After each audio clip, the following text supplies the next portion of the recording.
আসসালামু আলাইকুম। প্রিয় জিনিয়াস স্কলারশিপ প্রাপ্ত শিক্ষার্থীবৃন্দ, আপনাদের সক্ষমতা বৃদ্ধির উদ্দেশ্যে সিজেডএম বিভিন্ন ধরনের ওয়ার্কশপ এবং এই ধরনের সেশন করে থাকেন। এই সেশনগুলো একটি চলমান প্রক্রিয়ার অংশ হিসেবে আজকে আমি আপনাদেরকে রিসার্চ মেথোডোলজি সম্পর্কে একটি ছোট্ট সেশন, একটি রিসার্চ মেথোডোলজি সম্পর্কে আসলে আপনাদেরকে একটু পরিচয় করিয়ে দেওয়ার জন্য একটা খুব সংক্ষিপ্ত একটা আলোচনা নিয়ে আমি আপনাদের সামনে আজকে উপস্থিত হয়েছি। আমি মোহাম্মদ শাহনওয়াজ খান চন্দন। আমি জগন্নাথ বিশ্ববিদ্যালয়ের শিক্ষক গবেষণা ইনস্টিটিউটের সহকারী অধ্যাপক হিসেবে কর্মরত আছি বর্তমানে। তো আজকে আমরা রিসার্চ মেথোডোলজি অর্থাৎ গবেষণা কিভাবে করতে হয় তার কিছু বেসিক রুলস এবং কিছু টেকনিক্স এবং কিছু নিয়মকানুন আজকে আমরা একটু জানার চেষ্টা করব। তো প্রথমেই যদি আমি আসি যে আসলে গবেষণা বলতে আমরা আসলে কি বুঝি। আপনারা এখানে যারা আমাকে শুনছেন বা দেখছেন তারা বিভিন্ন ডিসিপ্লিনের শিক্ষার্থী এখানে আছেন। গবেষণার যে একটি ইন্টারেস্টিং বিষয় হলো যে আপনি যে ডিসিপ্লিনেই পড়াশোনা করছেন না কেন বা যে কর্মক্ষেত্রেই আপনি কর্মরত থাকবেন না কেন, আপনার কিন্তু কোনো না কোনো পর্যায়ে আসলে গবেষণা করতেই হবে। এবং এই গবেষণা আসলে আপনার পড়াশোনার অংশ হিসেবেও করতে হতে পারে, আপনার কর্মক্ষেত্রে বিভিন্ন সিদ্ধান্ত গ্রহণের ক্ষেত্রেও আপনার গবেষণার প্রয়োজন হবে। তো এটি একটি অত্যন্ত প্রায়োগিক একটি বিষয় এবং আমরা যারা উচ্চশিক্ষায় আছি, উচ্চশিক্ষা নিয়ে যারা কাজ করি, আমরা মনে করি যে প্রত্যেকটি বিষয়ের উপরই আসলে উচ্চশিক্ষার ক্ষেত্রে গবেষণার পর্যায়ে কিন্তু জোর দেওয়া উচিত। এবং উন্নত যে শিক্ষা প্রতিষ্ঠানগুলো আছে, ভালো মানের যে শিক্ষা প্রতিষ্ঠানগুলো আছে, সবাই কিন্তু গবেষণায় অত্যন্ত গুরুত্ব আরোপ করে। সেই জন্যই আপনারা যেহেতু উচ্চশিক্ষায় বর্তমানে আছেন বা উচ্চশিক্ষা জীবন শুরু করতে যাচ্ছেন, আপনাদেরকে গবেষণার একটা প্রারম্ভিক ধারণা দেওয়ার আমরা আজকে চেষ্টা করব। সো প্রথমে যদি দেখি যে আসলে গবেষণা বলতে কি বোঝায়। রিসার্চ নিয়ে যে পাঠ্য বইগুলো আসলে পড়ানো হয় তার মধ্যে একজন সুপরিচিত লেখক হচ্ছেন জন ডব্লিউ ক্রেসওয়েল। তিনি আসলে রিসার্চের সংজ্ঞাটা কীভাবে দিয়েছেন আমরা যদি একটু দেখি। তিনি বলছেন যে research is a process of steps use to collect and analyse information to increase our understanding of A topic or issue. অর্থাৎ রিসার্চ হচ্ছে বা গবেষণা হচ্ছে কতগুলো পদক্ষেপের সমন্বয় বা কতগুলো পদক্ষেপ মিলে একটি প্রক্রিয়া তৈরি হচ্ছে, যে প্রক্রিয়ার মাধ্যমে আপনি কি করছেন, আপনি মূলত কিছু তথ্য সংগ্রহ করছেন এবং সেই তথ্যগুলো বিশ্লেষণ করছেন। এই তথ্য সংগ্রহ এবং বিশ্লেষণ করার যে প্রক্রিয়া, সেই প্রক্রিয়ার উদ্দেশ্যটা কি? উদ্দেশ্যটা হচ্ছে to increase our understanding of A topic or issue. অর্থাৎ আপনি কোনো একটা সমস্যা নিয়ে বা কোনো একটা বিষয়বস্তু নিয়ে আপনি গভীরভাবে জানতে চাচ্ছেন। অর্থাৎ কোনো একটা বিষয় বা কোনো একটা সমস্যা নিয়ে গভীরভাবে জানার জন্য আপনি তথ্য সংগ্রহ করছেন এবং তথ্য বিশ্লেষণ করছেন, তার যে একটা সমষ্টিগত প্রক্রিয়া, এটাকেই আসলে গবেষণা বলে থাকে। এখন এই গবেষণা করার নানা রকম পদ্ধতি আছে। এই পদ্ধতিগুলো আপনার এই বিভিন্ন গবেষক যারা সুপ্রাচীন কাল থেকেই, গবেষণার যে ইতিহাস সেটি অনেক প্রাচীন, সেই গ্রিক দার্শনিক থেকে শুরু করে মুসলিম যুগের দার্শনিকরা এবং বিজ্ঞানীরা এবং আধুনিক যুগের বিজ্ঞানী, তারা কিন্তু এই গবেষণার ধারা সুপ্রাচীনকাল থেকেই চালু রেখেছেন। এই যে বিধিবদ্ধ প্রক্রিয়া গবেষণা করার, সেটিকেই আসলে বলা হয় যে রিসার্চ মেথোডোলজি। ক্রেসওয়েল বলছেন যে research methodology is the specific procedures or techniques use to identify, select, process and analyse information about a topic. অর্থাৎ আমরা দেখেছিলাম যে গবেষণার সংজ্ঞা, সেই গবেষণার সংজ্ঞাতে আমরা যেটা বলেছিলাম কতগুলো প্রক্রিয়া, কতগুলো ধাপ আপনাকে অনুসরণ করতে হবে। এই মেথোডোলজিটা এই ধাপগুলো আরও সুনির্দিষ্টভাবে বলে দিয়েছে। ধাপগুলো কি দেখেন, অর্থাৎ গবেষণার যখন আপনি করতে যাবেন তখন আপনাকে যে প্রক্রিয়া অনুসরণ করতে হবে, সেই প্রক্রিয়াগুলোর ধাপগুলো কি? সেটা হচ্ছে identify, select, process and analyse information. অর্থাৎ আপনাকে তথ্য চিহ্নিত করতে হবে যে কোন তথ্য আপনি বিশ্লেষণ করবেন, সেই তথ্যগুলো তারপর আপনাকে যাচাই বাছাই করতে হবে, যাচাই বাছাই করে সেই তথ্য আপনাকে বিশ্লেষণ করতে হবে এবং এই বিশ্লেষণের ক্ষেত্রে আপনাকে একটা সর্বজন গ্রাহ্য এবং একটা বৈজ্ঞানিক পদ্ধতি আপনাকে অনুসরণ করতে হবে। এই পুরো সামষ্টিক প্রক্রিয়াটাকে আমরা বলে থাকি গবেষণা মেথোডোলজি। একজন গবেষক যখন আসলে চিন্তা করেন যে আমি আসলে কোন পদ্ধতিতে গবেষণা করব, বা একজন গবেষক আসলে কেন গবেষণা করতে চান, আপনাদেরকে শুরুতেই বলেছি যে গবেষণা করার একটা মূল উদ্দেশ্য হচ্ছে যে এক্সিস্টিং বা আপনার সামনে যে সমস্যাগুলো আছে, আমরা যারা বিভিন্ন সিদ্ধান্ত গ্রহণ পর্যায়ে আপনারা যারা কাজ করবেন বা কাজ করছেন, আপনি যে বিষয়ে পড়াশোনা করেন না কেন সেই বিষয়ে সমাজে প্রচলিত সমস্যা এবং তার সমাধান নিয়ে আপনাকে চিন্তা করতে হবে। এখন আপনি একজন ইউনিভার্সিটির 3rd ইয়ার 4th ইয়ারে বা হচ্ছে মাস্টার্সে পর্যায়ে পড়াশোনা করছেন বা কর্মরত আছেন, তখন কিন্তু আপনি একটা সমস্যা নিয়ে একজন সাধারণ ব্যক্তি যে আসলে উচ্চশিক্ষা গ্রহণ করেনি বা যে আসলে গবেষণার গুরুত্ব জানে না, সে যেভাবে সমাধান করতে চাইবে আপনি কিন্তু সেভাবে সমাধান করতে পারবেন না। আপনাকে একটা যথাযথ প্রক্রিয়া অনুসরণ করে সেই সমস্যাটা বিশ্লেষণ করতে হবে। এই যে একটা সমস্যার সমাধান আপনি করতে চাচ্ছেন এবং সমস্যার সমাধানটি আপনি প্রয়োগ করতে চাচ্ছেন, এর জন্যই কিন্তু আসলে গবেষণাটা সবচেয়ে জরুরি। কারণ আপনি যখন গবেষণা না করে, তথ্য সংগ্রহ, তথ্য বিশ্লেষণ না করে যখন একটি সিদ্ধান্তে পৌঁছে যাবেন, সেই সিদ্ধান্তটা ভুল হওয়ার এবং সেই সিদ্ধান্তটা কোনো কোনো ক্ষেত্রে শুধু ভুলই না, আমি বলবো কাউন্টার প্রোডাক্টিভ হওয়ার সম্ভাবনা সবচেয়ে বেশি থাকে। কিন্তু আপনি যখন গবেষণা করে এই যে বিভিন্ন গবেষণা পদ্ধতি আছে, সেই পদ্ধতিগুলো অনুসরণ করে আপনি যখন একটি সিদ্ধান্তে পৌঁছবেন, সেই সিদ্ধান্তটা ভুল হওয়ার সম্ভাবনা অনেক কম থাকে এবং সেই সিদ্ধান্তটা প্রয়োগ করলে ভালো সুফল পাওয়ার একটা সুযোগ থাকে। সেই জন্য আপনি যে ডিসিপ্লিনেই থাকেন না কেন, সেই ডিসিপ্লিনের ক্ষেত্রেই কিন্তু আসলে গবেষণাটা খুবই জরুরি। এক্ষেত্রে আমি আরেকটি বিষয় বলবো, সেটা হচ্ছে আপনি যখন গবেষণা করবেন তখন আপনি মূলত আসলে কোন বিষয়গুলো দিয়ে শুরু করবেন। ফর এক্সাম্পল, আপনি যে সমাজে বসবাস করছেন সেই সমাজে হয়তো একটি সমস্যার কথা আমরা যদি কল্পনা করি, যে হয়তো হতে পারে এরকম যে শিক্ষার্থীরা বিদ্যালয়ে পড়াশোনা করতে পারছে না, তারা ঝরে পড়ছে। এর নানা রকম কারণ থাকতে পারে। এর কারণ থাকতে পারে দারিদ্রতা, এর কারণ থাকতে পারে বাল্যবিবাহ, এর কারণ থাকতে পারে স্কুল এনভায়রনমেন্ট বা বিদ্যালয়ের পরিবেশ, নানা ধরনের কারণই কিন্তু থাকতে পারে। কিন্তু একজন গবেষক হিসেবে আপনি যদি এই বিষয়টা নিয়ে যদি গবেষণা করতে চান, তাহলে আপনাকে মূলত প্রথমে কিছু রিসার্চ কোয়েশ্চেন্স ঠিক করতে হবে, যেটাকে আমরা বলি গবেষণা প্রশ্ন। অর্থাৎ আপনি গবেষণার মাধ্যমে কোন প্রশ্নের উত্তর খুঁজতে চান সেটি আগে আপনাকে নির্ধারণ করতে হবে। 2 নম্বর হচ্ছে আপনাকে গবেষণার একটা আন্ডারলাইং ফিলোসফি, মানে আপনার গবেষণার পেছনে একটা দর্শন থাকবে, যে আপনি কেন গবেষণা করছেন, কোন দৃষ্টিভঙ্গি থেকে গবেষণাটা করবেন, এবং আপনার অবশ্যই গবেষণা করার জন্য যে প্রয়োজনীয় দক্ষতা, সেই দক্ষতাগুলো থাকতে হবে। এই যে আমরা বললাম যে গবেষণার জন্য একটি গুরুত্বপূর্ণ বিষয় হচ্ছে আন্ডারলাইং ফিলোসফি, এইটা কেন এত গুরুত্বপূর্ণ? এবং আপনারা যদি দেখেন যে গবেষণা প্রশ্ন কিন্তু আপনি নির্ধারণ করতে পারবেন। আপনি যেহেতু একজন উচ্চশিক্ষায় পর্যায়ের টার্সিয়ারি লেভেলের আপনি একজন শিক্ষার্থী, আপনি কিন্তু গবেষণা করার প্রয়োজনীয় কিছু দক্ষতাও আপনার মধ্যে আমরা ধরে নিতে পারি ইতিমধ্যেই আছে। কিন্তু গবেষণার যে দর্শন, এটি বলতে আমি আসলে কি বোঝাচ্ছি আমি যদি একটু আপনাদেরকে বলি। গবেষণার দর্শনটা হচ্ছে একজন গবেষক তিনি কিভাবে আপনার হচ্ছে গবেষণাটাকে দেখছেন, তার গবেষণার পিছনে তার আসলে চিন্তাভাবনাটা কি। এটা আসলে 4 ধরনের হতে পারে। একটিকে আমরা বলি হচ্ছে অন্টোলজি, যেরকম এখানে বলছে যে how you the researcher view the world and the assumptions that you make about the nature of the world and reality. অর্থাৎ অন্টোলজি ব্যাপারটা হচ্ছে যে একজন গবেষক সে তার দৃষ্টিতে সমাজকে, তার চারপাশকে বা পৃথিবীকে বা পৃথিবীর বাস্তবতাকে সে কিভাবে দেখছে, এটি। 2 নম্বর হচ্ছে এপিস্টেমোলজি। এপিস্টেমোলজিটা হচ্ছে the assumptions that you make about the best way of investigating the world and about reality. সেটা হচ্ছে আপনি আপনার যে একজন গবেষকের যে দৃষ্টিভঙ্গি তার সমাজ সম্পর্কে, এখন সমাজের যে সমস্যাটা নিয়ে আপনি কাজ করছেন, এই সমস্যাটা নিয়ে কাজ করার সর্বোৎকৃষ্ট পন্থা বা এই সমস্যাটা নিয়ে অনুসন্ধান করার সর্বোৎকৃষ্ট পন্থা আপনার মতে কি, এই নির্বাচন করার প্রক্রিয়াটা হচ্ছে এপিস্টেমোলজির অংশ। 3 নম্বর হচ্ছে মেথোডোলজি। মেথোডোলজিটা আমি আপনাদেরকে কিছুক্ষণ আগে বলেছি, the way that you group together your research techniques to make a coherent picture. এখন এই যে আমরা যে বললাম যে একটি গবেষণা সমস্যা আছে, এই গবেষণা সমস্যাটা সম্পর্কে অনুসন্ধান করার নানা রকম পদ্ধতি আছে।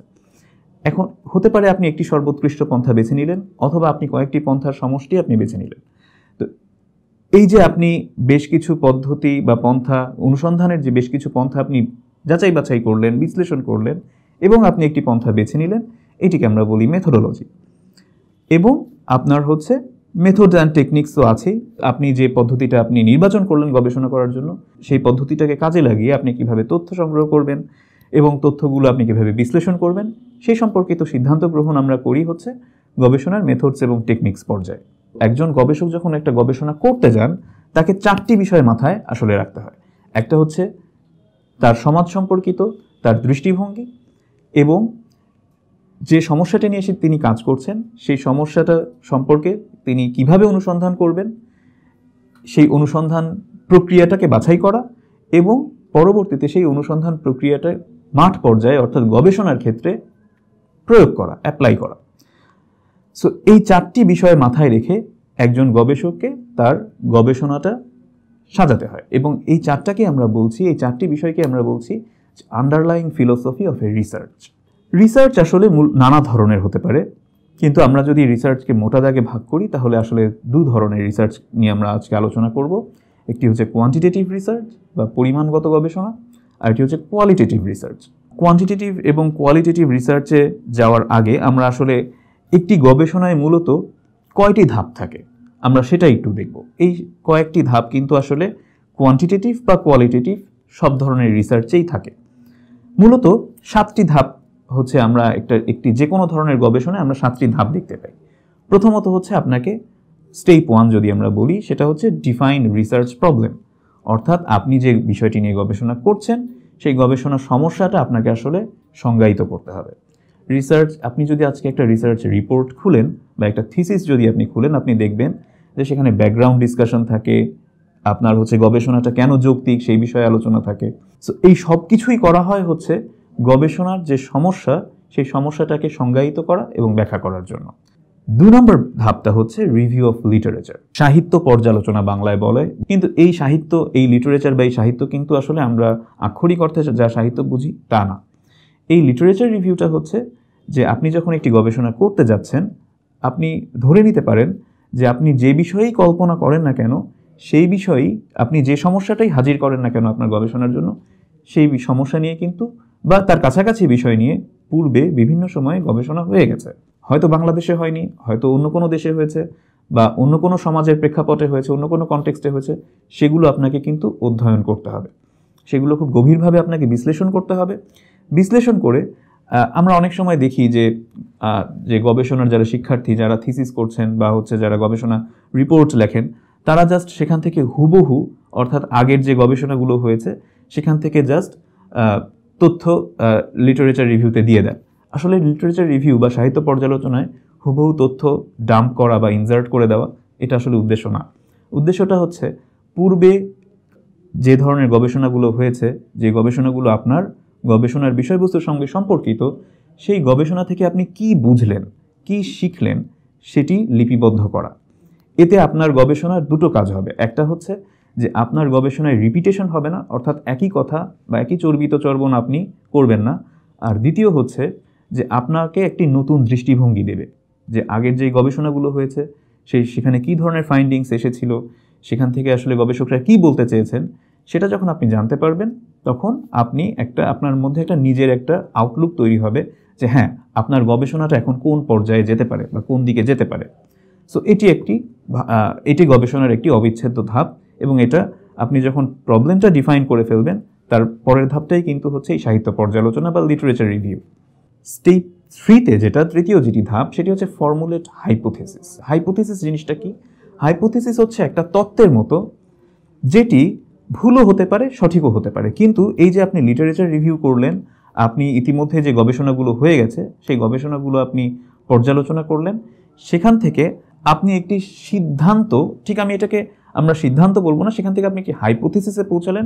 এই হাইপোথেসিসটা at the end of your research ভুল প্রমাণিত হতে পারে, আবার সঠিকও প্রমাণ হতে পারে।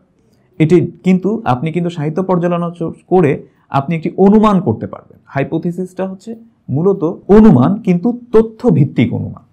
অর্থাৎ আপনি ইতিমধ্যেই পূর্বের গবেষণাগুলো দেখেছেন, সেই তথ্যের ভিত্তিতে আপনি অনুমান করছেন। জাস্ট এটা কোনো আরবিট্রারিলি বা কোনো এভিডেন্স ছাড়া কোনো অনুমান না। সো এই হাইপোথেসিসটা আপনাকে একটা হাইপোথেসিস দাঁড় করাতে হবে। যেরকম আমরা যে গবেষণা একটি সমস্যার কথা বললাম, যে বাংলাদেশের বিভিন্ন বিদ্যালয়ে শিক্ষার্থীরা ঝরে পড়ছে কেন। সো আপনি এটা নিয়ে যদি গবেষণা করতে যান, আপনি বিভিন্ন সাহিত্য পর্যালোচনা করে দেখলেন যে দারিদ্র্য একটা কারণ হতে পারে। আপনার গবেষণা শেষে বোঝা যাবে যে দারিদ্র্যই কি মূল কারণ নাকি আরও কারণ আছে। এই যে হাইপোথেসিস তৈরি করার পরে আপনাকে কিন্তু যেতে হবে আপনাকে একটা গবেষণা নকশাটা দাঁড় করাতে হবে, যেটাকে আমরা বলি রিসার্চ ডিজাইন।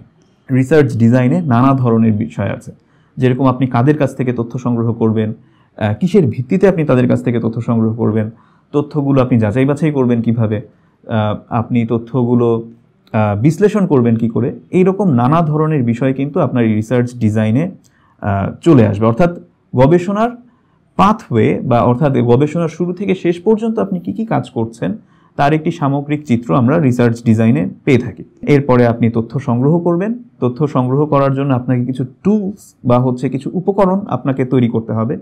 আমরা সেই সম্পর্কেও কিছুটা আলোচনা করব, যেরকম কোয়েশ্চেনিয়ার্স থাকে, সার্ভে থাকে, এফজিডি থাকে, যেটাকে আমরা বলি ফোকাসড গ্রুপ ডিসকাশন। এরকম নানা ধরনের টুলস আমরা ইউজ করি তথ্য সংগ্রহের জন্য।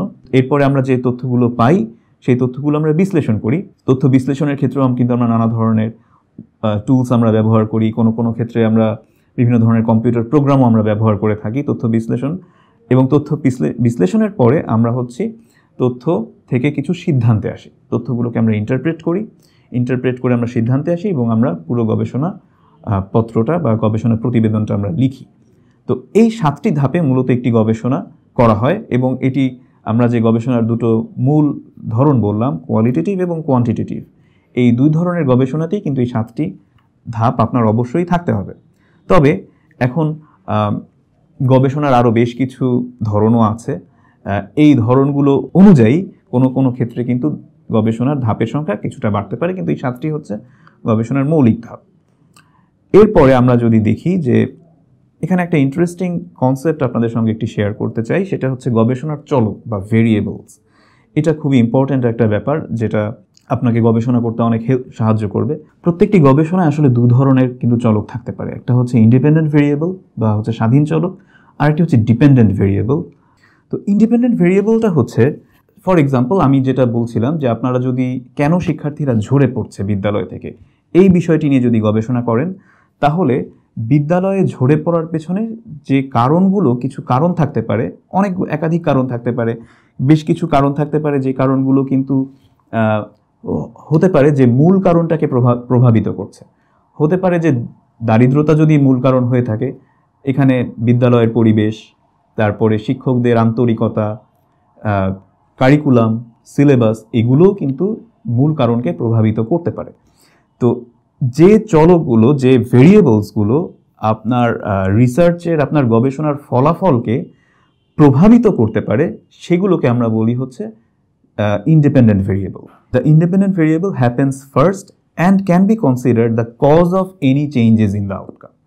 অর্থাৎ স্বাধীন চলকগুলো কিন্তু আপনার গবেষণা শুরু থেকেই থাকছে, এবং অর্থাৎ আপনি যখন কোনো ইন্টারভেনশন দিচ্ছেন, আমরা কিন্তু গবেষণায় অনেক সময় যে কাজটি করে থাকি, যেরকম আপনি দারিদ্রতাই ঝরে পড়ার আসল কারণ কিনা সেটি দেখার জন্য আপনি কিন্তু দেখা যাচ্ছে যে 6 মাস শিক্ষার্থীদের একটি উপবৃত্তি দিলেন। উপবৃত্তি দিয়ে আপনি দেখলেন যে তারপরও শিক্ষার্থীরা ঝরে পড়ে কিনা। যদি ঝরে পড়ে তাহলে কিন্তু আপনি বুঝলেন যে দারিদ্রতাই একমাত্র কারণ না, সেখানে আরও কারণ থাকতে পারে। তো এটাকে আমরা বলি ইন্টারভেনশন। ইন্ডিপেন্ডেন্ট ভেরিয়েবল হচ্ছে যে ইন্টারভেনশন দেওয়ার আগেও এই উপাদানগুলো সক্রিয় ছিল। যে বিষয়বস্তুর উপর গবেষণা করছেন সেই বিষয়বস্তুকে প্রভাবিত করছিল এই উপাদানগুলো। ঠিক আছে, এটিকে আমরা বলে থাকি হচ্ছে ইন্ডিপেন্ডেন্ট ভেরিয়েবল। আর ডিপেন্ডেন্ট ভেরিয়েবলটা কি? দেখেন, এখানে বলছে the dependent variable that you are using to measure outcome is your test score. অর্থাৎ ডিপেন্ডেন্ট ভেরিয়েবল হচ্ছে আপনি ইন্টারভেনশন দিলেন, আপনি কোনো একটি পদক্ষেপ নিলেন আপনার হাইপোথিসিসকে যাচাই করার জন্য। আপনি এই পদক্ষেপটা নেওয়ার ফলে কিছু উপাদান পরিবর্তিত হবে আপনার ইন্টারভেনশনের কারণে। আপনি যে পদ্ধতিতে গবেষণাটি করছেন, এই ক্ষেত্রে এই যে উপাদানগুলো পরিবর্তিত হবে, এটি আপনি গবেষণা চলাকালীন সময়ই বুঝতে পারবেন কিভাবে পরিবর্তন হচ্ছে, এবং সেই রিলেটেড তথ্য কিন্তু আপনাকে সংগ্রহ করতে হবে। এই যে উপাদানগুলো পরিবর্তিত হবে সেগুলোকে আমরা বলি হচ্ছে ডিপেন্ডেন্ট ভেরিয়েবল। ফর এক্সাম্পল, আপনার গবেষণার বিষয়বস্তু যেটা আমরা বলেছি সেটা যদি হয়ে থাকে, তাহলে কথার কথা আপনি উপবৃত্তি দেওয়া শুরু করলেন, 6 মাস উপবৃত্তি দিয়ে দেখতে চাচ্ছেন যে দারিদ্রতার কারণে আসলে শিক্ষার্থীরা ঝরে পড়ছে কিনা। আপনি দেখলেন যে উপবৃত্তি দেওয়ার ফলে শিক্ষার্থীদের উপস্থিতির হার বাড়ছে, শিক্ষার্থীদের পড়াশোনায় মনোযোগ বাড়ছে, শিক্ষার্থীদের ঝরে পড়ার এই যে বিষয়গুলো পরিবর্তিত হচ্ছে, এগুলো হচ্ছে আপনার গবেষণার ডিপেন্ডেন্ট ভেরিয়েবল। ইন্ডিপেন্ডেন্ট ভেরিয়েবল এবং ডিপেন্ডেন্ট ভেরিয়েবল, এটা নিয়ে আমরা কেন এত আলোচনা করছি? এই দুটো ভেরিয়েবলের মধ্যকার যে সম্পর্ক, এই সম্পর্কের মধ্যেই কিন্তু আমাদের গবেষণার ফলাফল লুকিয়ে আছে। আমাদের গবেষকদের মূল কাজটি হয় এই দুটো ভেরিয়েবলের মধ্যে সম্পর্কটাকে বৈজ্ঞানিকভাবে উদ্ঘাটন করা। এবং আমরা যে গবেষণায় যে তথ্যগুলো সংগ্রহ করি, তথ্য বিশ্লেষণ করি, সেই দুটো তথ্য সংগ্রহ বা বিশ্লেষণ সবগুলোই কিন্তু হচ্ছে এই দুই ধরনের ভেরিয়েবলের মধ্যকার সম্পর্কের যে তথ্যগুলো, সেগুলোই কিন্তু আমরা বিশ্লেষণ করে থাকি। এখন আমরা আসলে গবেষণায় কী কী ধরনের তথ্য পাই, আমরা যদি এটা একটু দেখি, সেটা হচ্ছে আমরা প্রথমেই বলেছি যে আমাদের গবেষণার যে দুটো মূল ধরন, একটি হচ্ছে কোয়ান্টিটেটিভ, একটি হচ্ছে কোয়ালিটেটিভ। আমরা যখন কোয়ান্টিটেটিভ রিসার্চ করি বা মিক্সড মেথড রিসার্চ করি, আমাদের গবেষণা তথ্যের একটি বড় অংশ থাকে হচ্ছে পরিমাণগত তথ্য, যেগুলো হচ্ছে নাম্বারস, স্ট্যাটিস্টিক্যাল ফিগার্স, এই ধরনের তথ্য। কিছু তথ্য আমরা কিন্তু পাই হচ্ছে কোয়ালিটেটিভ। এই কোয়ালিটেটিভ ডেটাটা কি? সেটা হচ্ছে আপনি অনেক তথ্যই কিন্তু অনেক ক্ষেত্রেই আপনি শুধুমাত্র পরিমাণগত, সংখ্যাগত বা পরিসংখ্যান দিয়ে আপনি অনেক সিদ্ধান্তে পৌঁছতে পারবেন না। সেটি আমরা দেখব যখন আমরা কোয়ালিটেটিভ এবং কোয়ান্টিটেটিভ রিসার্চ সম্পর্কে জানব। কিছু বিষয় আপনার এমন থাকবে যে বিষয়গুলো আপনাকে জানতে হলে আপনি যাদের নিয়ে গবেষণা করছেন, আপনার যারা স্যাম্পল বা নমুনা, তাদের সঙ্গে হয়তো আপনার দীর্ঘক্ষণ সাক্ষাৎকার করতে হবে, তাদের সঙ্গে আপনার একটি বৈঠকের মতো করতে হবে, তাদেরকে বিভিন্নভাবে প্রশ্ন করে তারা আসলে কি ভাবছে, কি চিন্তা করছে, সেই বিষয়গুলো কিন্তু আপনাকে বের করে আনতে হবে। এই যে বর্ণনামূলক যে তথ্যগুলো, এইগুলোকে আমরা বলি হচ্ছে কোয়ালিটেটিভ ডেটা। আমাদের এই ডেটার দুই ধরনের সোর্স থাকে, একটা হচ্ছে প্রাইমারি সোর্স এবং একটা হচ্ছে সেকেন্ডারি সোর্স।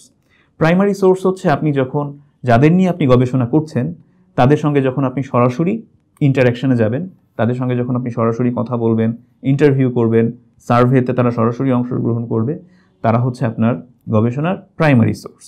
আরেকটি হচ্ছে সেকেন্ডারি ডেটা, সেকেন্ডারি সোর্স। এই সেকেন্ডারি সোর্সটা কি? সেটা হচ্ছে যেরকম কিছু কিছু গবেষণার আপনি কিন্তু প্রাইমারি ডেটা হয়তো আর পাবেন না। যেরকম আপনি যদি কোনো একটা ঐতিহাসিক ঘটনা নিয়ে গবেষণা করছেন, যে গবেষণার ঐতিহাসিক ঘটনার যারা প্রত্যক্ষদর্শী ছিল তারা সবাই মারা গেছে, তারা আর কেউই জীবিত নাই, তাহলে আপনি তাদের থেকে কিভাবে আপনি তথ্য নেবেন? সেক্ষেত্রে হয়তো আপনি ঐতিহাসিক দলিল, সেক্ষেত্রে আপনি বিভিন্ন ধরনের ডকুমেন্টস অ্যানালিসিস করে প্রত্যক্ষদর্শীদের বর্ণনা, তারা কিভাবে ওই ঘটনাটা দেখেছে, এই বিষয়গুলো আপনি তুলে আনবেন। এইটাকে বলা হয় হচ্ছে সেকেন্ডারি ডেটা সোর্স। এই দু ধরনের আমরা যখন গবেষণা করি, যখন আমরা মিক্সড মেথড রিসার্চ করি, তখন আমাদের কিন্তু কোয়ান্টিটেটিভ, কোয়ালিটেটিভ, প্রাইমারি, সেকেন্ডারি সব ধরনের ডেটাই দরকার হয়। আবার আমরা যখন কোয়ালিটেটিভ রিসার্চ করি, তখনও আমাদের দুই ধরনের ডেটা দরকার হতে পারে। আপনার গবেষণার প্রয়োজনীয়তার উপর ভিত্তি করে আপনাকে সব ধরনের কোন কোন জায়গা থেকে আপনি তথ্য পেতে পারেন, কোন কোন উৎস থেকে আপনি তথ্য পেতে পারেন, এই সব ধরনের এই তথ্যের উৎসগুলো সম্পর্কে কিন্তু আপনার খুব ভালো ধারণা থাকতে হবে। এখন আপনি কিভাবে বুঝবেন যে আপনি আসলে একটি কোয়ালিটেটিভ রিসার্চ করতে চান নাকি একটি কোয়ান্টিটেটিভ রিসার্চ করতে চান? সো এক্ষেত্রে আপনাকে হচ্ছে 5টি প্রশ্ন আপনাকে মাথায় আনতে হবে। এই 5টি প্রশ্নের উত্তর খোঁজার মাধ্যমে আপনি আসলে সিদ্ধান্তে পৌঁছাতে পারবেন যে আপনি আসলে কোয়ালিটেটিভ রিসার্চ করতে চান নাকি কোয়ান্টিটেটিভ রিসার্চ করতে চান। প্রথমেই হচ্ছে যে প্রশ্নটি, সেটা হচ্ছে what is the unit of analysis. আপনি যে তথ্য বিশ্লেষণ করবেন, সেই তথ্য বিশ্লেষণটা আপনার কোন পর্যায়ে হবে? ফর এক্সাম্পল, এটা কি আসলে একটি দেশব্যাপী গবেষণা হবে? অর্থাৎ আপনি যে তথ্য বিশ্লেষণ করবেন, এই তথ্য সংগ্রহ এবং সংগ্রহটা কি আসলে পুরো বাংলাদেশের সমস্ত জনগোষ্ঠীর উপরে গবেষণা হচ্ছে, নাকি একটি সুনির্দিষ্ট সংগঠন বা কোম্পানি বা আপনার ইনস্টিটিউশনের গবেষণা হচ্ছে, নাকি আপনার গবেষণাটা আসলে ব্যক্তিকেন্দ্রিক হচ্ছে? এই বিষয়টির উপর কিন্তু অনেক কিছু নির্ভর করে। কারণ আপনি যখন কোয়ান্টিটেটিভ রিসার্চ করবেন বা কোয়ালিটেটিভ ডিজাইন আপনি যখন অনুসরণ করবেন, তখন এর সঙ্গে আপনার খরচ, আপনার তথ্য সংগ্রহ প্রক্রিয়া, নানা কিছু নির্ভরশীল। তো এখানে এই জন্য আপনাকে আগে প্রথমে চিন্তা করতে হবে যে আপনার গবেষণার বা তথ্য সংগ্রহ, তথ্য বিশ্লেষণের পরিসর আসলে কতটুকু। What is the unit of analysis. Second হচ্ছে, are you relying on universal theory or local knowledge?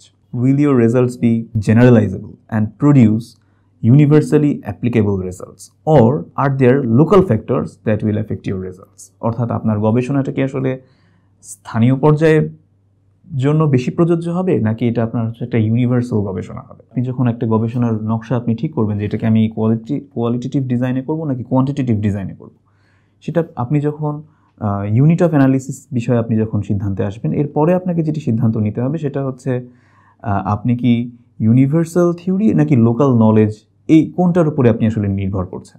আপনার গবেষণাটা যদি একটি সুনির্দিষ্ট এলাকার জন্য হয়ে থাকে বা একটি সুনির্দিষ্ট কনটেক্সটের জন্য হয়ে থাকে, সেক্ষেত্রে আপনি গবেষণায় যে বিষয়টি নিয়ে আসবেন, আপনার গবেষণার যেটি ফলাফল হবে, সেটা কি শুধু ওই কনটেক্সটের জন্য প্রযোজ্য হবে নাকি এটি আপনি ইউনিভার্সালি অ্যাপ্লিকেবল হবে? এই প্রশ্নটি যদি আপনি উত্তর খোঁজেন, তাহলেও কিন্তু আপনি একটি সিদ্ধান্তে পৌঁছাতে পারবেন যে আপনার গবেষণা কোয়ান্টিটেটিভ হবে নাকি কোয়ালিটেটিভ হবে। আরেকটি হচ্ছে যে থিওরি অর ডেটা, কোনটি আসলে আগে আপনাকে বিবেচনা করতে হচ্ছে। এটাও যদি আপনি বিবেচনায় আনেন তাহলে সেটিও কিন্তু আপনাকে গাইড করবে যে আপনার গবেষণা কোয়ান্টিটেটিভ নাকি কোয়ালিটেটিভ হবে। যে আপনাকে আসলে আগে লিটারেচার পড়তে হবে নাকি আপনাকে আগে একটা থিওরি নিয়ে কাজ করবেন। আপনি আগে তথ্য সংগ্রহে যাবেন নাকি আপনি আগে তত্ত্ব ডেভেলপ করে তারপরে আপনি তথ্য সংগ্রহে যাবেন। এই অ্যাপ্রোচ নিয়ে যদি আপনি সিদ্ধান্তে আসেন, তাহলেও কিন্তু আপনি বুঝতে পারবেন যে আপনি কোয়ালিটেটিভে যাচ্ছেন নাকি কোয়ান্টিটেটিভে যাচ্ছেন। আরেক ধরনের গবেষণা আছে, সেটি হচ্ছে cross sectional or longitudinal studies. Cross sectional হচ্ছে যে বৃহৎ একটি অংশ থেকে আপনি একটি ক্ষুদ্র অংশ কেটে নিয়ে সেটি নিয়ে আপনি গবেষণা করছেন। একটা লম্বা সময় ধরে কোনো ঘটনা ঘটছে, তার থেকে আপনি সুনির্দিষ্ট কিছু সময় আপনি নিয়ে নিলেন, সেই সময়ে সেই ঘটনাটি কিভাবে ঘটেছিল, কেন ঘটেছিল, সেটি নিয়ে আপনি গবেষণা করলেন। এটা হচ্ছে আপনার cross sectional studies, cross sectional design. আর একটা হচ্ছে লঙ্গিটিউডিনাল ডিজাইন, সেটা হচ্ছে একটা ঘটনা ঘটছে, সেটি অনেক লম্বা সময় ধরে ঘটছে এবং পুরো সময়টা নিয়ে আপনি গবেষণা করে আপনি কোন সময় কী ধরনের পরিবর্তন হয়েছে। আমরা যে উদাহরণটা নিয়ে আলাপ করছিলাম শুরু থেকেই, যে দারিদ্রতার কারণে কি শিক্ষার্থীরা ঝরে পড়ছে কিনা বা শিক্ষার্থীরা কেন ঝরে পড়ছে, এটি নিয়ে যদি আপনি গবেষণা করেন, আপনার ক্রস সেকশনাল ডিজাইনটা হবে যে আপনি একটা সুনির্দিষ্ট সময় আপনি বেছে নিলেন, সেই সময়ে আসলে কেন শিক্ষার্থীরা ঝরে পড়ছিল সেটি নিয়ে আপনি গবেষণা করলেন।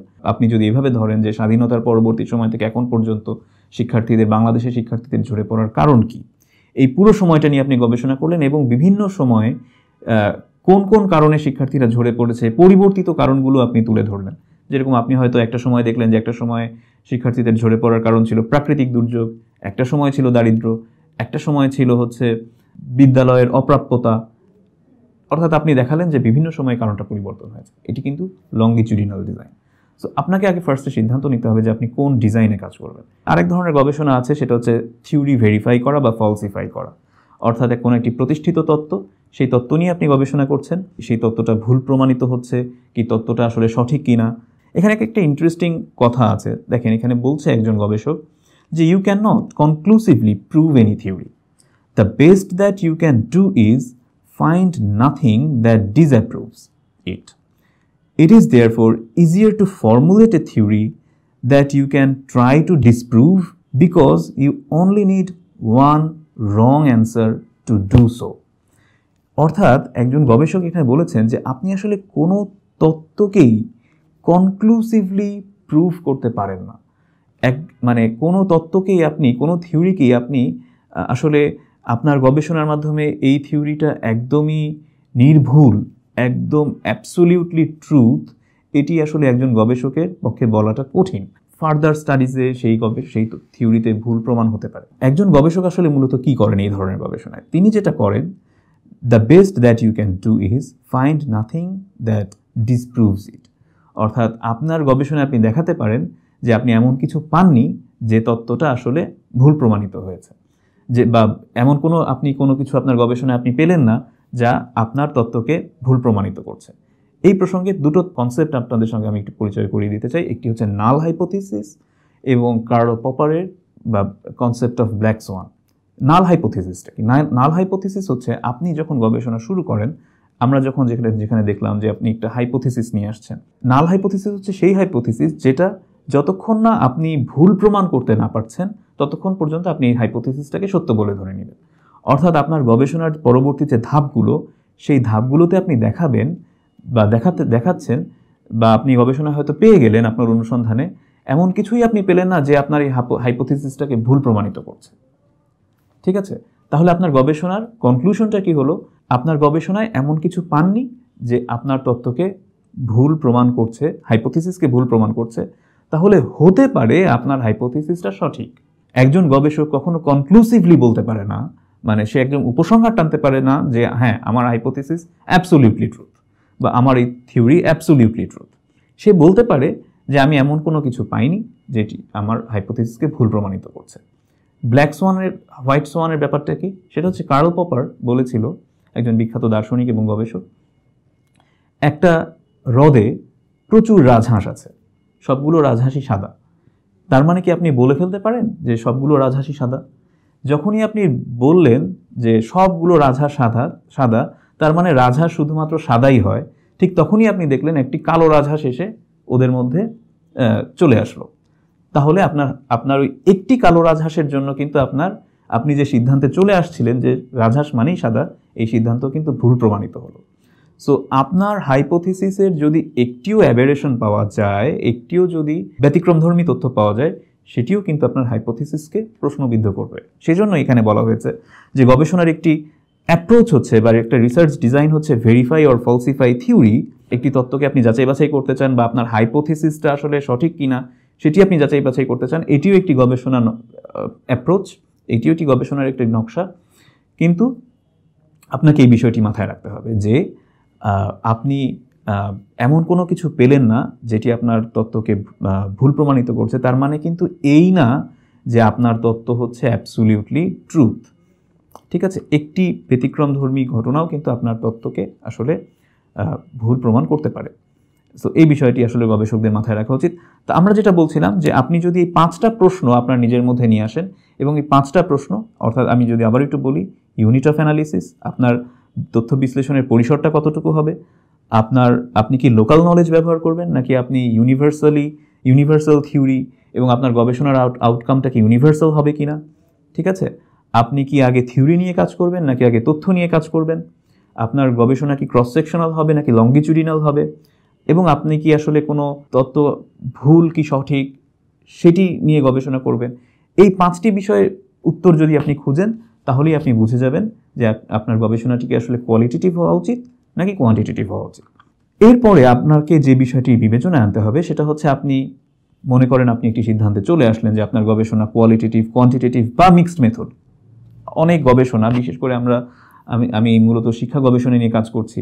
শিক্ষা গবেষণার অনেক গবেষণাই আসলে, বেশিরভাগ বলা উচিত না, তবে অনেক গবেষণাই মিক্সড মেথডে করা হয়। কোয়ান্টিটেটিভ একটি পার্ট থাকে, কোয়ালিটেটিভ একটি পার্ট থাকে। পরে আমরা দুই ধরনের ডেটাকেই ট্রায়াঙ্গুলেশন করে আমরা একটি সিদ্ধান্তে পৌঁছাই।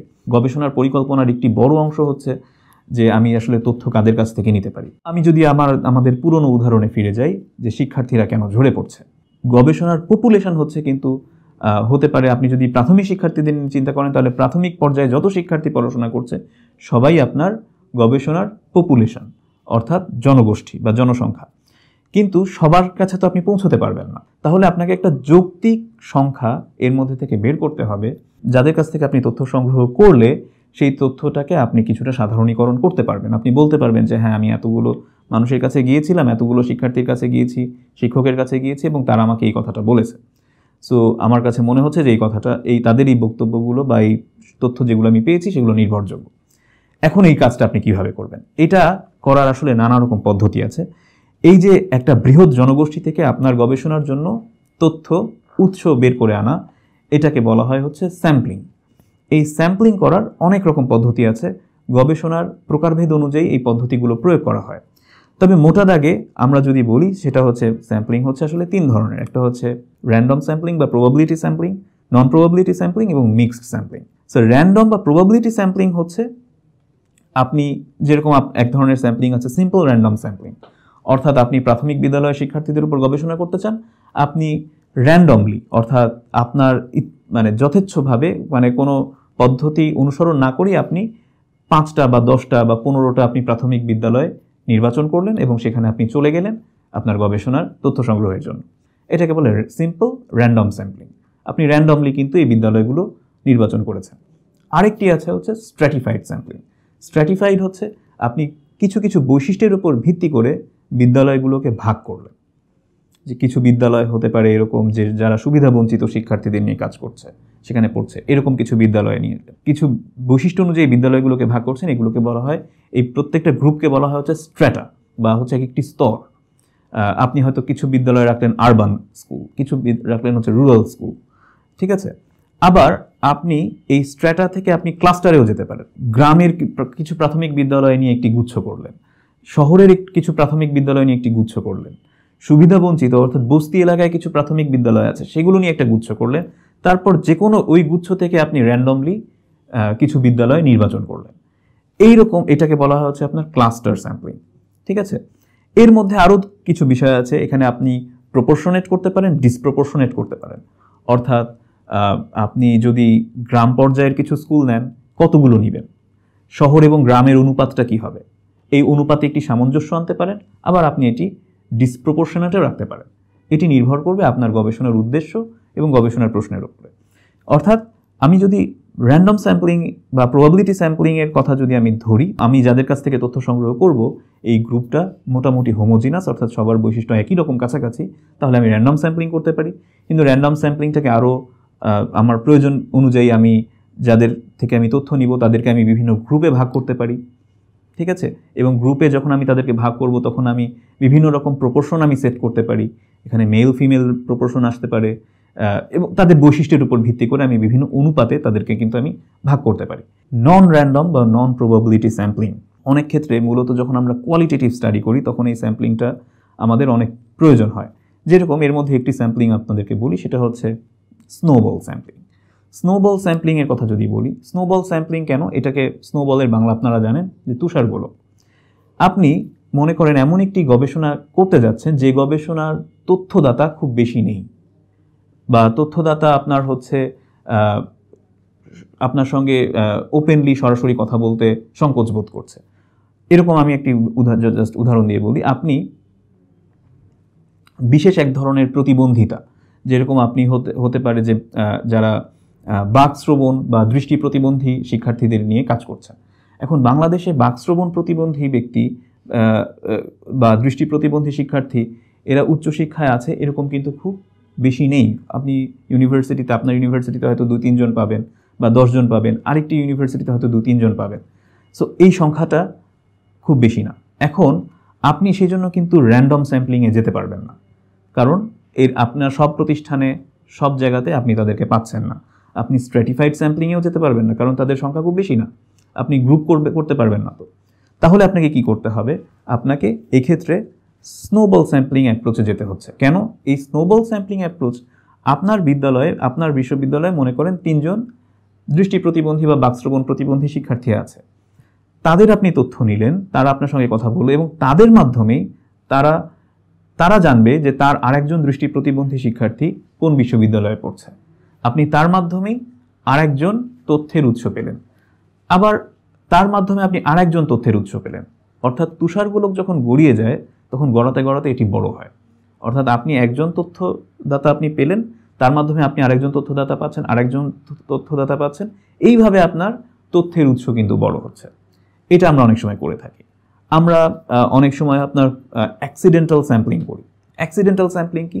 আপনি একটি রেডি ক্লাসরুম যেখানে শিক্ষার্থীরা পড়ছে, আপনি সেখানে গেলেন এবং তাদের কাছ থেকে তথ্য নিয়ে চলে আসলেন, ঠিক আছে। এটি আপনি কেন করছেন? কারণ হচ্ছে যে এটি কিছুটা আপনার রিসার্চের কনভিনিয়েন্সের উপরে ডিপেন্ড করবে, যে আপনার তাৎক্ষণিকভাবে তথ্য দরকার, আপনার গবেষণাটা তাৎক্ষণিক কোনো সমস্যা নিয়ে আপনি একটি গবেষণা করতে চান, সেই জন্য আপনার কনভিনিয়েন্স অনুযায়ী এবং আপনার রিসার্চের যে উদ্দেশ্য আছে সেই উদ্দেশ্য সাধন যেভাবে হবে, যে অবজেক্টিভ যেগুলো আছে সেগুলো আপনি যত দ্রুত আপনি অ্যাচিভ করতে পারবেন, সেই জন্য কিন্তু আপনি একটা যেখানে আপনার দ্রুত যাওয়া যাবে, যেখানে আপনি গেলেই আপনি তথ্য পাবেন, সেরকম একটি জায়গা আপনি তথ্যের উৎস আপনি খুঁজে নিলেন। এটা হচ্ছে অ্যাক্সিডেন্টাল স্যাম্পলিং। আপনি কোটা স্যাম্পলিং করতে পারেন, যে আপনার রিসার্চের যে গবেষণার যে উদ্দেশ্য আছে সেই উদ্দেশ্য অনুযায়ী আপনি কিছু তথ্যের উৎস, অর্থাৎ আপনি যাদের সঙ্গে সাক্ষাৎকার নেবেন বা যাদের সঙ্গে আপনি এফজিডি করবেন, সেই বৈশিষ্ট্য অনুযায়ী, আপনার গবেষণার উদ্দেশ্য অনুযায়ী আপনি কিছু বৈশিষ্ট্য নির্ধারণ করে নিতে পারেন, যে আপনি কতজন মেল রাখবেন, কতজন ফিমেল রাখবেন, আপনি শিক্ষক, প্যারেন্টস, কোন ধরনের আর্থসামাজিক অবস্থার প্যারেন্টস আপনি রাখবেন, কোন ধরনের শিক্ষক, কোন কোন বিষয়ের শিক্ষক রাখবেন। এইভাবে আপনি কিন্তু বিভিন্ন বিষয়, বিভিন্ন ক্রাইটেরিয়াকে মাথায় রেখে আপনি আপনার তথ্যের উৎস নির্ধারণ করতে পারেন। এটিকে আমরা পারপাসফুল স্যাম্পলিং বলি, পারপাসিভ স্যাম্পলিং বলি। এটিকে যদি আপনি আরও কিছু কোটা অনুযায়ী যদি আপনি করেন, যে আপনি শিক্ষক এতজন রাখবেন, শিক্ষক ইন্টারভিউ আপনি এতজন রাখবেন, আপনি শিক্ষার্থী ইন্টারভিউ এতজন রাখবেন, এভাবে আপনি যদি কোটা করে রাখেন, এটাকে আমরা তখন বলবো কোটা স্যাম্পলিং। এরকম কোয়ালিটেটিভ স্টাডি করার জন্য বেশ কিছু এরকম স্যাম্পলিং মেথড আছে। আপনার কোয়ান্টিটেটিভ স্টাডির জন্য কিছু স্যাম্পলিং মেথড আছে। এই স্যাম্পলিং মেথডটা সম্পর্কে কিন্তু আপনি এই আজকের একটি সেশনে সব স্যাম্পলিং মেথড সম্পর্কে আপনাদের ডিটেইল বা বিস্তারিত বলা সম্ভব না, কিন্তু আপনাদেরকে আমি যে মেসেজটি দিতে চাই সেটি হচ্ছে, গবেষণার যদি আপনি নির্ভরযোগ্যতা, বস্তুনিষ্ঠতা যদি বজায় রাখতে চান, তাহলে আপনাকে এই স্যাম্পলিংয়ের দিকে খুব সুন্দরভাবে, খুব কেয়ারফুলি আপনাকে এখানে কাজ করতে হবে। কারণ গবেষণার আপনি কাদের থেকে তথ্য নিচ্ছেন, তাদেরকে আপনি কিভাবে নির্বাচন করলেন, এইটার উপর ভিত্তি করে কিন্তু আপনার গবেষণার পরবর্তী প্রত্যেকটি ধাপ এগিয়ে যাবে। আপনার তথ্যের উৎস নির্বাচনে যদি আপনার ভুল হয়, তাহলে আপনার গবেষণা শুরুতেই কিন্তু নির্ভরযোগ্যতা হারিয়ে ফেলবে। সেই জন্য আপনারা স্যাম্পলিং বিষয়টা খুবই গুরুত্বের সঙ্গে বিবেচনা করবেন যখন আপনি গবেষণা করতে যাবেন। আপনি এই যে তথ্যের উৎস, যারা আপনার তথ্যের উৎস, তাদের কাছে আপনি যাচ্ছেন, কি নিয়ে যাবেন, আপনার টুলস কি থাকবে তথ্য সংগ্রহ করার জন্য, এটিও খুব ইম্পর্ট্যান্ট। টুলস থাকতে পারে, কোয়েশ্চেনিয়ার থাকতে পারে, প্রশ্নমালা। এক এক ধরনের গবেষণায় এক এক ধরনের প্রশ্নমালা প্রয়োজন হয়। ইন্টারভিউ শিডিউল আমরা নিয়ে যাই। ইন্টারভিউ শিডিউলটা হচ্ছে যে আপনি বিশেষ করে যখন আমরা কোয়ালিটেটিভ গবেষণা আমরা যখন করি, তখন এটার একটা গুরুত্বপূর্ণ ধাপ হচ্ছে কি ইনফরম্যান্টস ইন্টারভিউ, বা হচ্ছে আপনি কিছু তথ্যের উৎস বা স্যাম্পল আপনি সিলেক্ট করবেন যারা আপনাকে 1-to-1 ডিসকাশনে অনেক তথ্য দিতে পারবে। তারা হয়তো 1 ঘন্টা 2 ঘন্টার একটা সাক্ষাৎকার দিল, এই সাক্ষাৎকারে কিন্তু আপনি অনেক তথ্য পেতে পারেন। সেক্ষেত্রে আপনি শুধু একটা প্রশ্নমালা নিয়ে গেলেই হবে না, আপনাকে একটা ইন্টারভিউ শিডিউল নিয়ে যেতে হবে, যে আপনি কোন প্রশ্নটা কখন করবেন, প্রশ্নের ধরনটা কীরকম হবে।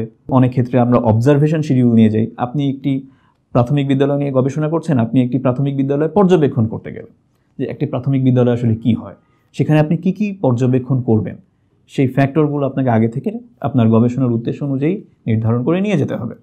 এটাকে আমরা বলি অবজারভেশন শিডিউল। এছাড়া বিভিন্ন ধরনের স্কেল আছে, টেস্ট আছে, ইনভেন্টরি আছে, চেকলিস্ট আছে। এগুলো আমরা গবেষণা প্রয়োজন অনুযায়ী এবং গবেষণার উদ্দেশ্য অনুযায়ী এগুলো আমরা ব্যবহার করি। এখন আপনি তথ্য সংগ্রহ কিভাবে করবেন, এটারও নানা ধরনের টেকনিক আছে। আমরা যখন কিছু ক্ষেত্রে আমরা রিটেন কোয়েশ্চেনিয়ার দিই, বিশেষ করে যখন আমরা সার্ভে করি, ঠিক আছে, আমরা যখন চেকলিস্ট দিই, তখন তাকে হয়তো আমরা টিক মার্ক দিতে বলে অনেকটা এমসিকিউ টাইপ একটা প্রশ্নমালা অনেক সময় আমরা দিয়ে থাকি, ঠিক আছে। আবার আমরা যখন ইন্টারভিউ নিই, কি ইনফরম্যান্টস ইন্টারভিউ বা এফজিডি আমরা যখন করি, তখন কিন্তু এটা হচ্ছে ওরাল, ঠিক আছে। তখন আমরা ফেস টু ফেস সাধারণত আমরা করে থাকি। আবার অনেক ক্ষেত্রে গবেষণায় অনেক ক্ষেত্রে আমরা এটা ভার্চুয়ালিও করা হয়, জুম ইন্টারভিউর মাধ্যমে করা হয়, সেক্ষেত্রে এটা কিন্তু ওরাল হয়। আমরা যখন অবজারভেশন করি, তখন কিন্তু আমরা আসলে তখন সরাসরি কারো কাছ থেকে তথ্য নেই না, গবেষক নিজে একটি ঘটনা, একটি প্রক্রিয়া পর্যবেক্ষণ করে তিনি তথ্য সংগ্রহ করেন। সো এরকম নানা রকম পদ্ধতি অনুসরণ করে আমরা তথ্য সংগ্রহগুলো করি। এখন আমাদের একটি তথ্য সংগ্রহের পরবর্তীতে আমরা যে ধাপটা আমরা যাচ্ছি, এটি হচ্ছে ডেটা অ্যানালিসিস বা তথ্য বিশ্লেষণ করা। তথ্য বিশ্লেষণ কিন্তু দুই ধরনের গবেষণায় দুইভাবে করা হয়ে থাকে। কোয়ান্টিটেটিভ ডেটা হচ্ছে এক ধরনের, আপনার হচ্ছে একভাবে আপনাকে বিশ্লেষণ করতে হবে, কোয়ালিটেটিভ ডেটা বিশ্লেষণ করতে হবে অন্যভাবে। তো এখানে আমরা দেখব যে আমরা আসলে কোয়ান্টিটেটিভ ডেটা এবং কোয়ালিটেটিভ ডেটা আমরা কিভাবে বিশ্লেষণ করে থাকি। এই বিশ্লেষণ করার যে কৌশল আছে, এগুলো কিন্তু অনেক বৃহৎ আলোচনার বিষয়, এবং আসলে quantitative data analysis, qualitative data analysis এগুলোর উপরে কিন্তু অনেক কোর্সও আছে। সো এই ক্ষুদ্র পরিসরে এটা আসলে আলোচনা করা যাবে না পুরোপুরি, কিন্তু আমি জাস্ট আপনাদেরকে একটু পরিচয় করে দিতে চাই যে আসলে আমরা এই ডেটা অ্যানালিসিসে আমরা কী পেয়ে থাকি, কী সাধারণত দেখি। যেরকম আমরা স্যাম্পলগুলোর কাছ থেকে, আমরা স্যাম্পল পরে আমরা আমাদের তথ্যের উৎসের কাছে গেলাম, সেখান থেকে আমরা পরিমাণগত এবং কোয়ালিটেটিভ ডেটা আমরা পেলাম। পাওয়ার পরে আমরা কি করি, সেটা হচ্ছে আমরা ডেটা ক্লিন করি। আমরা কোয়ান্টিটেটিভ ডেটা, আমরা সেখান থেকে রিলেভেন্ট ইনফরমেশন, রিলেভেন্ট ডেটাগুলোকে নিই, এবং কিছু থাকে হচ্ছে আউটলায়ার, অর্থাৎ কিছু তথ্য আপনি পাবেন যে তথ্যটা আসলে সরাসরি আপনার গবেষণার যে উদ্দেশ্য তার সঙ্গে যাচ্ছে না। সেই তথ্যগুলোকে আমরা সরিয়ে দেই এবং রিলেভেন্ট ডেটা, রিলায়েবল ডেটা এবং ভ্যালিড ডেটা সেগুলোকে আমরা ক্লিন করে নিয়ে আসি। এবং সেখান থেকে আমরা বিভিন্ন ধরনের আমাদের গবেষণার উদ্দেশ্য অনুযায়ী আমরা স্ট্যান্ডার্ড ডেভিয়েশন বের করি, ভেরিয়েন্স বের করি, রেঞ্জ বের করি, আমরা স্কিউনেস দেখি, ঠিক আছে। এইগুলো করার মাধ্যমে এগুলো সবই আপনারা হয়তো পরিসংখ্যান করে এসছেন বা পরিসংখ্যান আপনারা পড়বেন। সেখানে কিন্তু আমরা মূলত আসলে বিভিন্ন রকম স্ট্যাটিস্টিক্যাল অ্যানালিসিসের মাধ্যমে আমরা আমাদের কোয়ান্টিটেটিভ ডেটাগুলো নিয়ে আমরা কাজ করি। এখানে আসলে আমরা মূলত কয়েকটা বিষয় আমরা দেখি। একটা হচ্ছে এই যে আমরা স্বাধীন এবং অধীন চলকের কথা, ডিপেন্ডেন্ট এবং ইন্ডিপেন্ডেন্ট ভেরিয়েবলের কথা আমরা বলেছিলাম। আমরা আসলে দেখতে চাই trying to find the signal from the noise. যখন আমরা আমাদের কোয়ান্টিটেটিভ স্টাডিতে সাধারণত প্রচুর তথ্য থাকে, কোয়ান্টিটেটিভ স্টাডিগুলোতে সাধারণত স্যাম্পল সাইজ অনেক বড় থাকে, 100, 200, 1000, অনেক স্যাম্পল সাইজ অনেক বড় থাকতে পারে। এখান থেকে আপনি অসংখ্য তথ্য পাবেন। এই অসংখ্য তথ্য মিলে কিন্তু আসলে আপনার সামনে একটি ডেটা নয়েজ ক্রিয়েট করবে, অর্থাৎ হট্টগোল তৈরি করবে। আপনি একটা বাজারের মধ্যে দিয়ে যাচ্ছেন, আপনি প্রচুর শব্দ শুনছেন, কিন্তু কোনো শব্দই কিন্তু আপনার কাছে কোনো মিনিং ক্রিয়েট করছে না। আপনি যেটা শুনতে চাচ্ছেন সেটা আপনি শুনতে পাচ্ছেন না। কিন্তু আপনি যখন ডেটা ক্লিন করবেন এবং আপনি ভেরিয়েন্স অ্যানালিসিস করবেন, আপনি স্ট্যান্ডার্ড ডেভিয়েশন বের করবেন, আপনি স্কিউনেস অ্যানালিসিস করবেন, এই কাজগুলো আপনি যখন করবেন তখন কিন্তু আপনি একটি সিগন্যাল, অর্থাৎ আপনি আপনার গবেষণার উদ্দেশ্যের সঙ্গে সম্পর্কিত তথ্য কিন্তু আপনি ধীরে ধীরে পেতে শুরু করবেন। এটা আমাদের কোয়ান্টিটেটিভ অ্যানালিসিসে, ডেটা অ্যানালিসিসের একটা গুরুত্বপূর্ণ ধাপ। এছাড়া আমরা কি পাই সেটা হচ্ছে either a difference or a correlation. আপনি যে ভেরিয়েবলসগুলো নিয়ে কাজ করেছেন সেগুলোর মধ্যে আপনি কোরিলেশন পেতে পারেন, সহসম্পর্ক পেতে পারেন। অর্থাৎ হ্যাঁ, আপনি দেখলেন যে দারিদ্রতার কারণে অনেক শিক্ষার্থী ঝরে পড়ছে, আপনি দেখলেন যে পরীক্ষা ভীতির কারণে অনেক শিক্ষার্থী ঝরে পড়ছে, ঠিক আছে। এই কোরিলেশনগুলো আপনি পেতে পারেন এবং আপনি ডিফারেন্সও পেতে পারেন। একটা জিনিস মাথায় রাখতে হবে, সেটা হচ্ছে correlation does not imply causation. অর্থাৎ সহসম্পর্ক মানেই কিন্তু এই না যে শুধুমাত্র ওই একটি কারণেই ঘটনাটি ঘটছে। আপনি দারিদ্রতার সঙ্গে ঝরে পড়ার সহসম্পর্ক পেতে পারেন আপনি কোয়ান্টিটেটিভ ডাটায় অ্যানালিসিস করে, কিন্তু তার মানে কিন্তু এই না যে দারিদ্রতার কারণেই শুধুমাত্র ঝরে পড়ছে শিক্ষার্থীরা, ঠিক আছে। কোরিলেশন, আমরা কোয়ান্টিটেটিভ ডাটা যখন অ্যানালিসিস করি স্ট্যাটিস্টিক্যালি, তখন আমরা সাধারণত সহসম্পর্ক পাই বা কোরিলেশন পাই।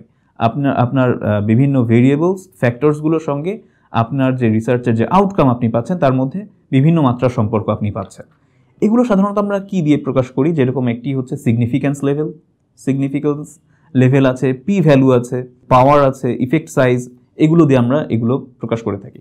সিগনিফিক্যান্স লেভেলটা কি? সেটা হচ্ছে a fixed probability of wrongly rejecting the null hypothesis. অর্থাৎ ওই যে আপনি একটি হাইপোথিসিস দাঁড় করিয়েছিলেন এবং আপনি ধরে নিচ্ছিলেন যে এই হাইপোথিসিসটা যতক্ষণ না ভুল প্রমাণিত হচ্ছে ততক্ষণ পর্যন্ত আমি এটাকে সত্য বলে নিতে পারি। এখন এরকম তো হতে পারে যে আপনি হাইপোথিসিসটা আসলে ভুল করে রিজেক্ট করে দিচ্ছেন। আপনি যে একদম সবসময় সঠিক সিদ্ধান্তে আসবেন, সঠিক কিছু পরিসংখ্যানিক পদ্ধতি বা তথ্য সংগ্রহ পদ্ধতি বা স্যাম্পলিংয়ের পদ্ধতি অনুসরণ করলেই যে আপনি সঠিক সিদ্ধান্তে আসবেন, ব্যাপারটি আসলে তা না। একটা সম্ভাব্যতা কিন্তু থেকে যায় যে আপনি আসলে ভুল সিদ্ধান্তে আসছেন। তো আমরা সাধারণত যেটা করি সেটা হচ্ছে এই সিগনিফিক্যান্স লেভেলটা আমরা মেজার করি। এই সিগনিফিক্যান্স লেভেলটা 0.05 to 5% পর্যন্ত হতে পারে। অর্থাৎ আপনার এই প্রবাবিলিটি যে you are wrongly rejecting the null hypothesis, ঠিক আছে। আমরা পি ভ্যালু বের করি। পি ভ্যালু জিনিসটা কি? সেটা হচ্ছে probability of getting a value of the test statistic as extreme as or more extreme than that observed by chance alone. অর্থাৎ পি ভ্যালুটা হচ্ছে আপনি যে সমস্যাটা নিয়ে কাজ করছেন, ফর এক্সাম্পল আপনি দরিদ্র শিক্ষার্থীরা ঝরে পড়ছে, এরকম একটা বিষয় নিয়ে আপনি কাজ করছেন। এখন এখানে কিছু এক্সট্রিম ফ্যাক্টর থাকবে, দরিদ্রতার কারণে শিক্ষার্থীরা ঝরে পড়ে, এরকম আপনি কিছু পর্যবেক্ষণে আপনি আসলেন। কিন্তু কিছু এক্সট্রিম কেস থাকতে পারে যে হ্যাঁ, অনেক দরিদ্র কিন্তু অনেক মেধাবী শিক্ষার্থী, তারা ঝরে পড়ছে না, ঠিক আছে।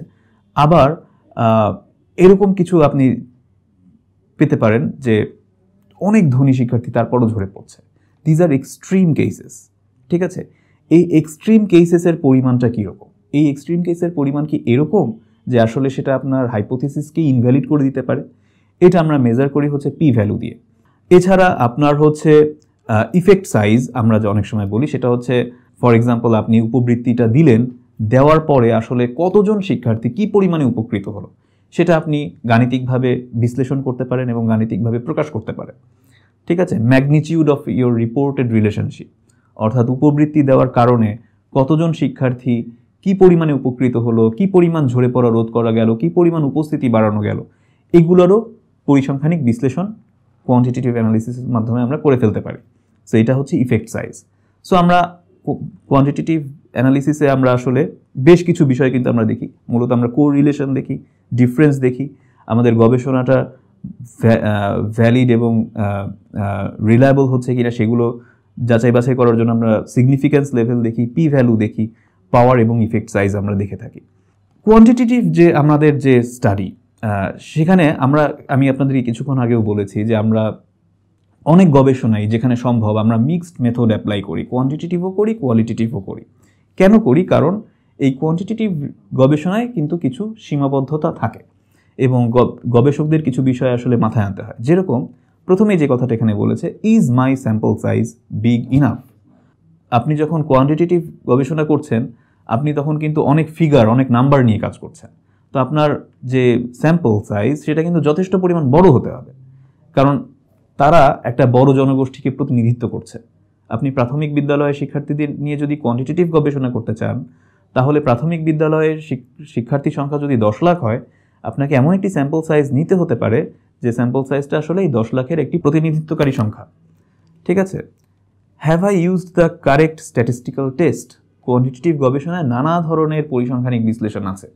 এখন গবেষণা ভেদে এই পরিসংখ্যানিক বিশ্লেষণের ধরনও কিন্তু পরিবর্তন হয়ে থাকে।